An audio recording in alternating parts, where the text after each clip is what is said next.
आपल्या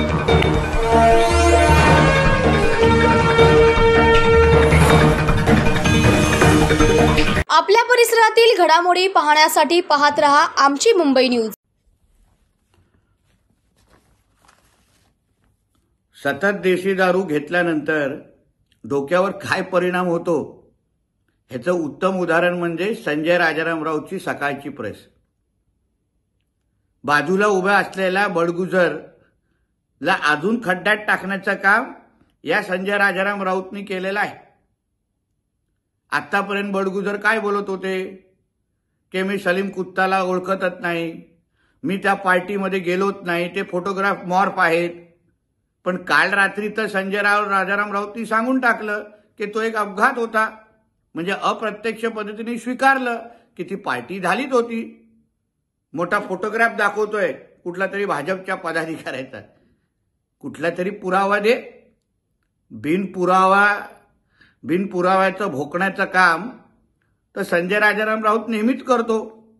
आम्ही पुरावा दिला, व्हिडिओ दाखवले आणि त्यानंतर आरोप केले। आता ती पार्टी भाजपच्याच पदाधिकाऱ्यांनी बोलवलं, हे फोटोग्राफ दाखवून होणार नाही।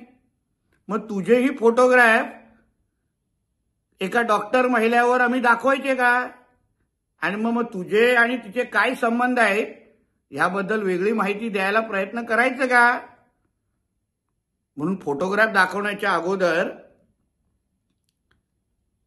बडगुजरच्या मागचा गॉडफादर कोण हे तू आजच्या पत्रकार परिषदेमध्ये दाखवून दिलेला आहेस। गृहराज्यमंत्री शिवसेनेकडे कधीच नव्हतं, म्हणून थोडं शुद्धीत राहून जरा इतिहास तपास, मग तुला कळेल की कोणाकडे गृहराज्यमंत्री पद केव्हा होतं हे नक्की तुला कळेल। जाता जाता एवढंच सांगेन कि सुधाकर बड़गुजर तो सिर्फ झांकी है, संजय राजाराम राउत को अंदर जाना अभी तक बाकी है।